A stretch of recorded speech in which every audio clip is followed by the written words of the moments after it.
My name is Ethan Marlo. I'm 46 years old, and I used to believe that silence was safer than confrontation. That if you just kept showing up, doing right, working hard, things would stay whole. I was wrong. The first time I realized my life had changed forever, I wasn't angry. I wasn't even shocked. I just felt cold. Like I'd been standing in the snow for years and only now noticed I was freezing. Renee, my wife of 18 years, sent me a video. She was in a hotel suite, definitely not her sister's place in Portland, like she told me. In the video, she was wearing a diamond bracelet I hadn't bought, holding a champagne flute, laughing too loud, her hair perfect, her eyes gleaming with something I hadn't seen directed at me in a long time. Joy, you'll land on your feet. Shin, she said, tilting the glass. I did. And just like that, 18 years collapsed in 40 seconds. I set the phone down and stared at our kitchen, the countertops we'd renovated last year. The photos of vacations that felt more like assignments than escapes. The furniture she'd insisted on. Stylish but sterile. A house that looked like someone else lived in it, and maybe always had. I didn't rage. I didn't scream. I walked to my office, opened a drawer, and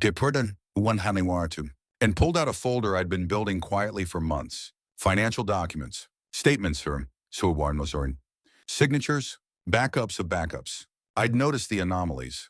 Of course, I'm an IT consultant. I make a living by spotting what doesn't belong. It started with small things. Credit card charges at unfamiliar places. Delayed flight returns. The new personal trainer who texted past midnight. She always had an explanation, and I always accepted it until I didn't. I'd spent my life building things, systems, savings, stability. She'd spent hers building something else, an exit ramp. But I wasn't going to cry about it. I was going to document everything she stepped on to leave me. Because what she didn't know was that she'd walked into a trap I didn't build for her. I built it for protection. And now, it would become a weapon. You know what's funny? People say trust is the foundation of love. But in my case, trust was the blindfold.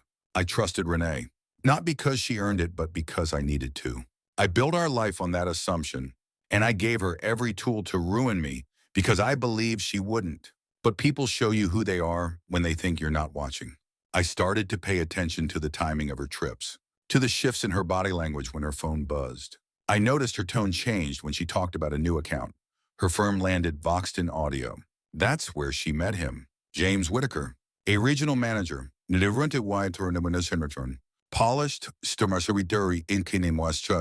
articulate, charming in the way people who sell illusions often are. I didn't know his name yet, but I'd met the type, the predator with a polished grin, the wolf who smells weakness in the seams of a woman's loneliness. She said she was expanding territory.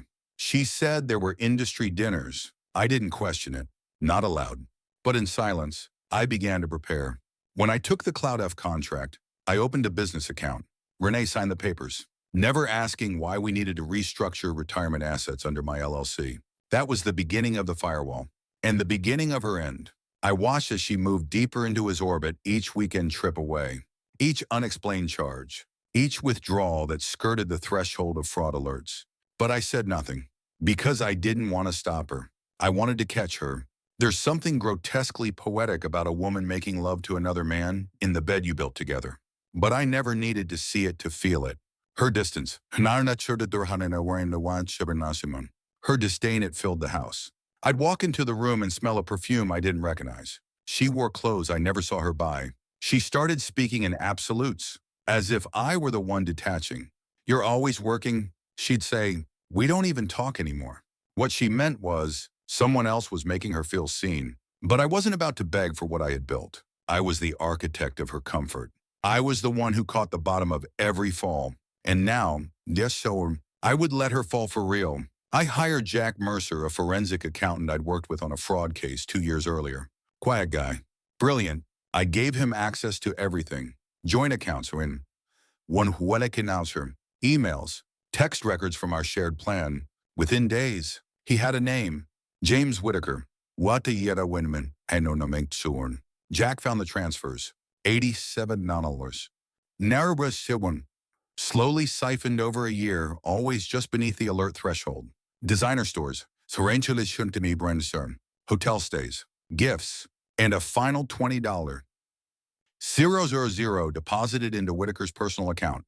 Jack leaned forward and said, "This isn't the first time he's done this. Two other women, Wisser and Arndirisser, both worked in sales, both married, both lost tens of thousands. One divorced, one bankrupt, and now Renee." My hands were steady when I signed the divorce papers, calm when I froze the accounts, cold when I notified the bank of unauthorized transactions. Fraud. Tenardian, documented. Undeniable. I didn't confront her. I gave her time to enjoy the victory I was letting her borrow. She'd been dancing in a spotlight that was slowly becoming an interrogation lamp. She rang my doorbell 3 days later. Makeup smudged. Confidence gone. "What did you do?" she hissed, shoving past me into the kitchen like she still lived here. "I reported fraud," I said, "and the bank agreed." "You can't do that. I'm your wife." "No, no, no, no, no." And I said, "You're someone who forged my signature and emptied a retirement account. You never understood." She laughed. Weakly, "It wasn't like that." Then her tone shifted. "We can fix this. James isn't who I thought. Save it for your lawyer." I wasn't being cold. I was being final. She still didn't get it. This wasn't an emotional standoff. This was evidence. She tried threats, then tears, then seduction. But I'd already buried my grief. I'd already mourned the woman I thought she was. Now, no one. All that was left was the consequences, and they were coming faster than she could run. She thought James could save her, that somehow his money and charm could clean up the mess they made. But predators don't protect, they flee when the light hits. When the subpoenas arrived, James tried to disappear. His lawyer filed delay after delay. But we had the bank records, the forged documents, the statements from two other women. And now, Renee, desperate and cornered, started talking too. She traded names for leniency. She gave up texts, call logs, instructions he gave her on how to drain accounts undetected. It wasn't just betrayal, it was conspiracy. And now, it was criminal. The judge reviewed the evidence with a look of disgust I'll never forget. "This is not just infidelity," she said. "This is fraud. This is manipulation. This is systemic exploitation of trust." James was arrested on charges of wire fraud, identity theft, and financial exploitation across multiple jurisdictions. He's facing 15 years. Renee, she avoided prison by turning state's witness, but she'll be paying restitution until she's 60. And me, I got my house back, my peace back, and slowly, my future back. Now I live in a condo overlooking the city. It's smaller, quieter, everything in it. Sometimes I sit on the balcony with a whiskey in hand, watching the light fade over the skyline, thinking about how close I came to losing everything. Not because I was weak, but because I didn't want to see what was right in front of me. But now I see how silence isn't safety. How kindness without boundaries is a weapon used against you. I see that peace is not something you ask for. It's something you protect. They tried to take everything from me, but they forgot one thing. I don't react. I calculate. And when I act, I don't miss. There's a breed of man who doesn't build anything. He just slips into what someone else built and calls it his own. James Whitaker was that man. He didn't want Renee. He wanted the version of her that I had shaped. The lifestyle, the access the trust she could exploit. He didn't seduce her, he studied her, found the cracks in her armor, the voids I couldn't fill fast enough while trying to hold up everything else. Renee wasn't groomed like a lover. She was weaponized like a tool.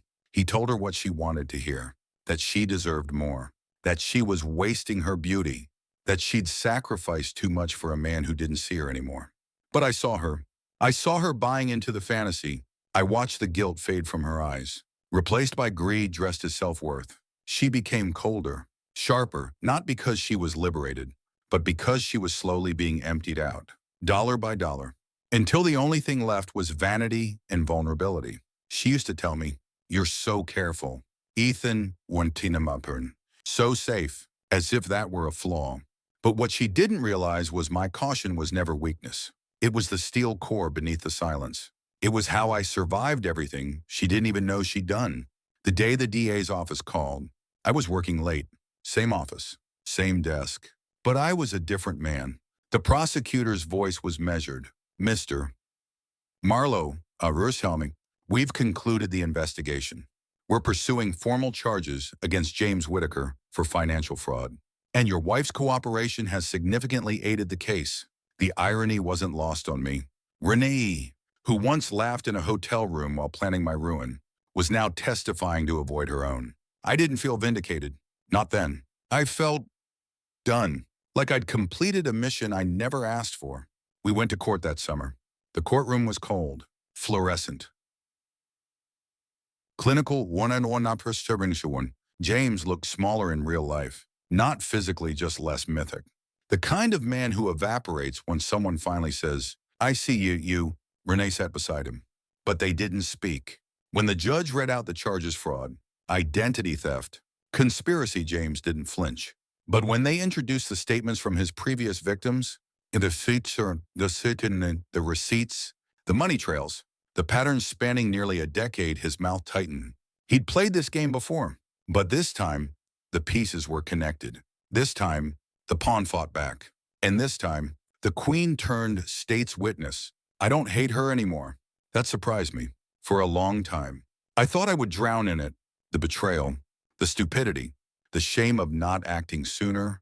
But one night, maybe a month after the trial, I sat with an old photo of us from our honeymoon. You and us, sunburned, smiling like we knew where we were going. And I realized something brutal. She had never been the person I loved. I loved who I thought she could be, but I married who she was. And for years, I tried to love her hard enough to make up the difference. The silence I kept. It wasn't just fear of conflict. It was fear of confirming what I already knew. Renee had been unhappy for years, not just with me, but with herself. James gave her a story where she was the victim, and I was the jailer. She ran toward it like a woman escaping a burning building, not realizing she was sprinting into another fire. And when it all collapsed, she came back looking for the man who used to fix everything. But that man was gone. I wasn't here to save her anymore. I was here to save myself. Today, I live in a space that echoes less. I don't mean the walls, I mean the regrets. There's a woman I see sometimes, Andrea Yerum. Kind, fiercely independent. She knows what happened, she knows who happened. And yet, she never treats me like a cautionary tale. She treats me like a man who rebuilt. And I rebuilt not just financially, but philosophically. I learned that safety isn't cowardice, it's intelligence. That love isn't trust without conditions, it's trust with clarity. And that silence isn't weakness, until you confuse it for peace. James is in prison now, 15 years. Multiple counts of fraud across 3 states. And Renee, she's rebuilding. 2, but on probation, with restitution, and with fewer illusions. She sent me a letter once, apologizing, asking for forgiveness. I read it once, and then I burned it, not out of spite. But because closure isn't always found in words, sometimes it's found in what you don't respond to. Sometimes, your power is the quiet, not the scream, not the courtroom speech, not even the vengeance. Just the quiet where they no longer get to live rent-free in your mind.